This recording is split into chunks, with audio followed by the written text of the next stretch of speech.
पूरे भूखंड पर हिंदुओं की आबादी हुआ करती थी। 60 करोड़ 60 करोड़ हिंदू यहां रहा करता था 712 ईस्वी में।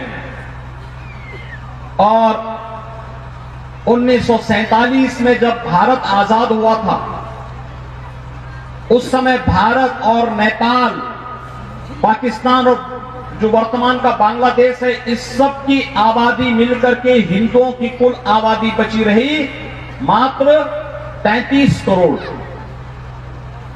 यानी 1235 वर्षों में हमारी आबादी 60 करोड़ से बढ़कर के 120 करोड़ नहीं हुई, 100 करोड़ नहीं हुई। हमारी आबादी 1235 वर्षों में घटी, हम 60 से 30 पे आ गए। ये क्या साबित करता है? हिंदुओं पे क्या अत्याचार नहीं हुआ? क्या हिंदुओं को रौंदा नहीं गया? क्या हिंदुओं के मंदिर तोड़े नहीं गए? क्या हिंदू परंपराओं को लांछित और अपमानित नहीं किया गया? और उस सब के बावजूद कभी भी हिंदुओं ने किसी का हित नहीं किया।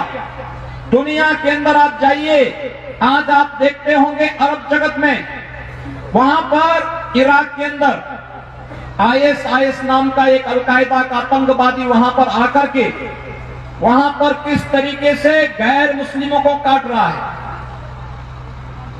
गले यानी चाकू से गले को रौंदा जा रहा है, देता जा रहा है।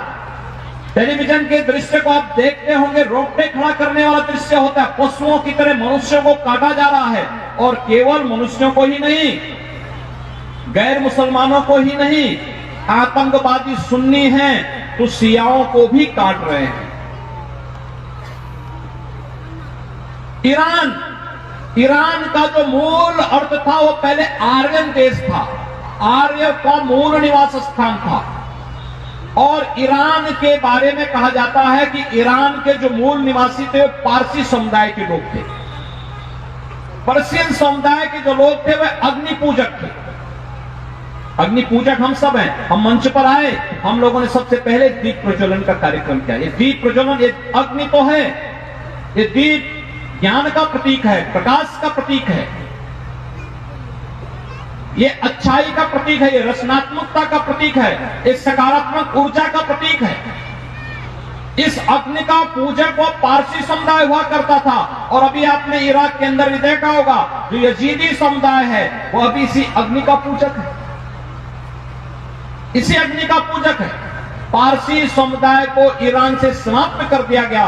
पारसी समुदाय अगर कहीं बचा हुआ तो केवल हिंदुस्तान में बचा हुआ है, बाकी नहीं बचा है, समाप्त हो गया। सब वहां पर इस्लामीकरण हो गया।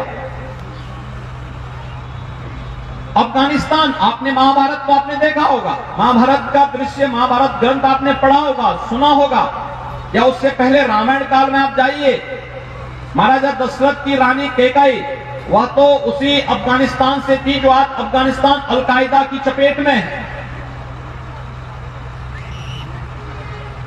आप महाभारत में आएंगे, धृतराष्ट्र की पत्नी गांधारी वर्तमान कंधार की है, जो आज का कंधार है अफगानिस्तान का, उस कंधार की थी। इसका मतलब वहां हिंदू राजा हुआ करता था। लेकिन आज हिंदू राजा वहां नहीं, आज जो पूरी तरह इस्लामीकरण वहां का हो गया। हम गलती न करें। अतीत में जो गलती ईरान के साथ हुई, जो गलती अफगानिस्तान के साथ हुई, जो गलती पाकिस्तान और बांग्लादेश के साथ हुई, उस प्रकार की गलती करने की भूल हिंदू समुदाय, पूरी दुनिया के अंदर रहने वाला हिंदू समुदाय कतई न करें। इसलिए सबसे पहले अपनी परंपरा पर गर्व की अनुभूति करना हम सीखें कि हम अपनी ऋषि परंपरा का उत्तराधिकारी हैं। और इसलिए भारत की परंपरा पर, नेपाल की परंपरा पर, सनातन वैदिक हिंदू धर्म की परंपरा पर, अपने ऋषियों की उस महान परंपरा पर हम सबको गर्व की अनुभूति होनी चाहिए।